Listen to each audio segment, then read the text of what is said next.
Now there seems to be a big confusion when we're speaking about broccoli and Calabrese. If you don't pay too much attention, you actually can't spot the difference. But there is a big difference in size and coloring. Calabrese is a big green head, whereas broccoli is a little bit smaller and also can be green, white, and even purple. For the sake of this video, I'm just gonna call them broccoli because they do grow about the same. Now that we got that out of the way, let's get growing.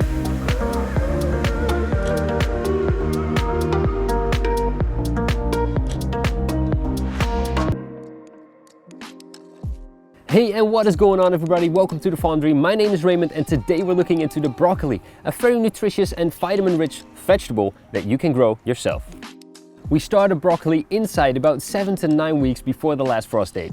If you want a fall harvest, you're gonna want to plant them about 10 to 12 weeks before the first fall frost. Grab a seed tray or soil blocks and put about 2 to 3 seeds in a slot, about ½ an inch or 1 centimeter deep. Make sure the soil is wet, but don't overdo it. Put them in a greenhouse or a windowsill. The germination will take about 5 to 10 days. Make sure to thin them out and leave one strong plant for each cell. I do not recommend starting broccoli directly outside. If you live in a warmer climate, you can definitely do this, but here in the Netherlands it is quite cold, so we want to give them a head start.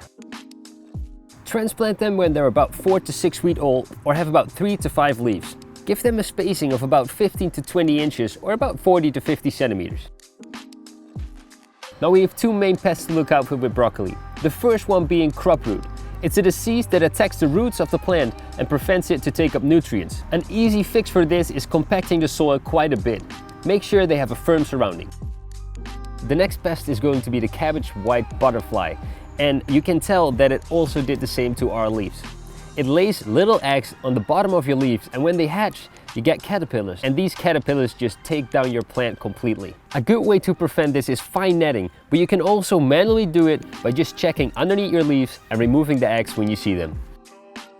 It's good to water these plants weekly. Give them a good deep water. It's important they do stay moist because they can't take the hot too much. It's time to harvest. It will take about 60 to 80 days depending on the variety. We take them out by cutting underneath the main flower head. Now a good rule of thumb to know when they are ready is looking at the head. If it's starting to flower and form small yellow tops instead of green tops, you know you have to take it out immediately. After harvesting the main head, be sure to leave the plant in for a little bit. It will start generating some side shoots, and these side shoots can actually produce more than the original head. And there you have it, all you need to know to start growing your own broccoli or Calabrese. If you have any questions, leave them in the comments and I'll be sure to answer them. If you like this video, like the video, consider subscribing and don't forget to live the farm dream.